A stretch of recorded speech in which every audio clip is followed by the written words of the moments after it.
Coucou les graines de joie, alors je vous fais à nouveau un petit direct aujourd'hui depuis Lectoure. Donc je viens de récupérer ma voiture à Condom et je fais un petit détour par Lectoure avant de rentrer. Et voilà, j'avais envie de vous parler aujourd'hui de la magie de l'univers. Parce que voilà, je me suis prise un petit peu, on va dire, en retard et un petit peu à la ramasse pour prévoir mon transport de retour en fait de Saint-Jean-Pied-de-Port jusqu'à Condom, hein, donc c'est quand même un peu plus de 250 km. Et donc effectivement il y a des transports qui sont prévus sur le chemin de Compostelle, notamment les transports Claudine. Et je les appelle il y a 2 jours pour prévoir mon transport ce matin pour pouvoir venir récupérer ma voiture. Et comme j'avais dit dans une précédente vidéo, il y a 2 jours, ils m'ont dit non, madame, on n'a plus de place, tout est complet. Et donc voilà, je ne me suis pas laissée démonter. Au début, ça a été un peu la douche froide. Je me suis dit, oulala, comment est-ce que je vais faire pour faire ces 250 km? Parce que autant vous dire que ce soit en train, bus, c'est genre toute la journée pour faire les 250 km. Et puis Blablacar, j'ai regardé, il n'y avait rien, etc. Et je dis, bon, je vais laisser agir la magie de l'univers. Et puis, je vais demander à l'univers de m'aider. Et il s'est présenté une possibilité donc avec une autre compagnie de taxi en fait qui m'a proposé donc un trajet pour m'emmener à Aire-sur-la-Dour, donc à peu près aux 2/3 du parcours. Et donc j'ai dit bon ok banco, avec un prix tout à fait raisonnable puisque normalement il avait en plus de moi 4 autres personnes dans la voiture, donc on partageait les coûts. Et je me suis dit arrivé à Aire-sur-la-Dour, je ferai du stop, je verrai bien, etc. Parce que les bus, évidemment, il n'y a pas de bus ou juste un bus le soir, un bus par jour. Et j'avais pas du tout envie de passer toute ma journée à glandouiller, à attendre le bus. Et donc me voilà partie ce matin avec le gars du taxi. Donc il arrive, il dit finalement les 4 personnes se sont désistées, mais bon voilà, je vous avais promis que je vous emmenais, donc je vous emmène. Donc là j'étais effectivement super contente parce que si ces personnes s'étaient désistées avant, eh bien moi j'aurais pas eu de place non plus dans ce taxi-là. Donc merci l'univers déjà. Et puis en discutant dans le taxi, tout ça, il me dit tiens, pour y appeler à tel endroit, etc. Voir s'il n'y a pas des possibilités quand même de bus locaux, etc. Puis j'appelle, pas de possibilité, etc.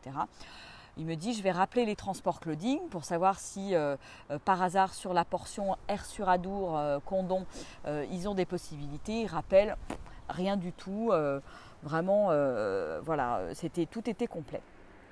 Et chose assez rigolote, c'est qu'à peu près à un quart d'heure de l'arrivée, donc je commençais à lui dire où est-ce que vous pouvez me déposer pour que je puisse faire du stop, etc. Alors il était moyen chaud, il me disait oui, mais vous allez avoir du mal à faire du stop sur cette portion-là, ça va pas être évident, etc. Je fais de toute façon, voilà, je vais tenter. Et puis donc un quart d'heure avant qu'on arrive, les transports Claudine qui nous rappellent en disant que finalement ils avaient fait une erreur, qu'ils étaient obligés de changer de fourgon pour charger les gens et que finalement il y avait une place pour moi pour aller de Aire-sur-la-Dour à Condom. Et alors là c'était vraiment le grand éclat de rire. Et le chauffeur de taxi qui me dit vous devriez jouer au loto parce que vraiment c'est quelque chose qui arrive jamais. Et je me suis dit vraiment que la magie de l'univers avait effectivement bien fonctionné.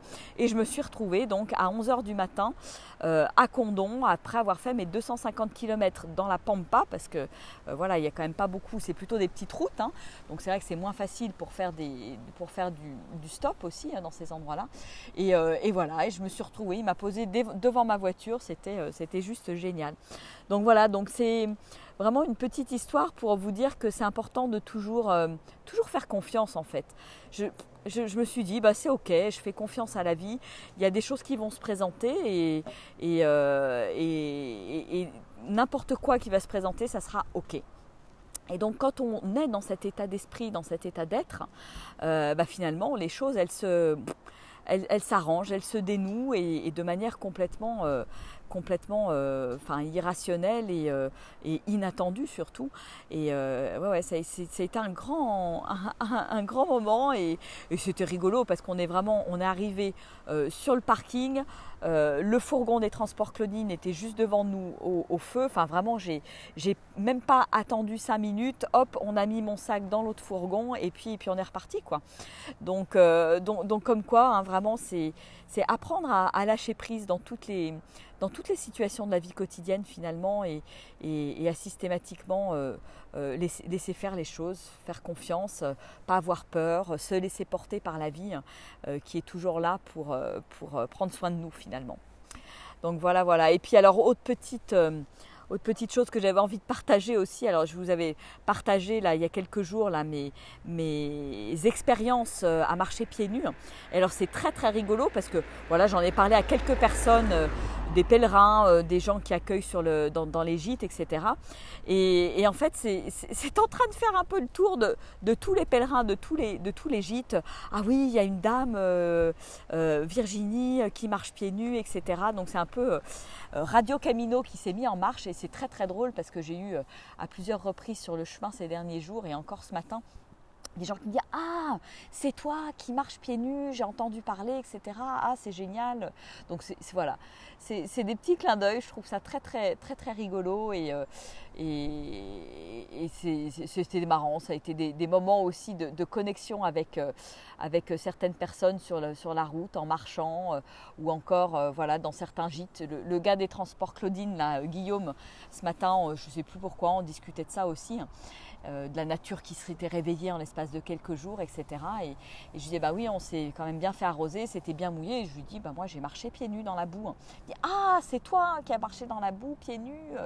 Ah, bah je pourrais dire que j'ai rencontré Virginie, la marcheuse aux pieds nus. Donc c'était très très drôle.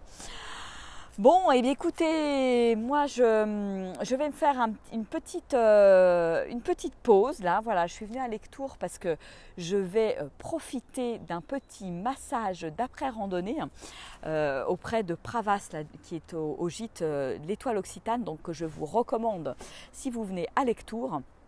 Voilà, je vais aller m'offrir un petit temps de massage et de cocooning pour faire du bien à mon corps après ces 250 km de randonnée. Voilà, je vous fais des gros bisous. Bonjour à ceux qui étaient en direct. Et puis, je vous souhaite un merveilleux vendredi sous le soleil, je l'espère pour vous aussi. La chaleur et toute cette belle végétation qui s'éveille, c'est impressionnant en quelques jours là, les champs de vignes là, que j'ai traversés il y a 10 jours où la vigne n'était pas du tout partie encore et ça, il y a les feuilles, ça a débourré dans tous les sens. C'est vraiment magique. Voilà, bon écoutez, je vous embrasse bien fort, je vous fais des gros bisous et puis n'hésitez pas à liker, à partager si vous pensez que ça peut, cette petite expérience de lâcher prise et de faire confiance à la vie et de cette magie de la vie, peut parler à d'autres personnes et inspirer d'autres gens. Voilà, bon, je vous embrasse bien fort, allez au revoir, à demain.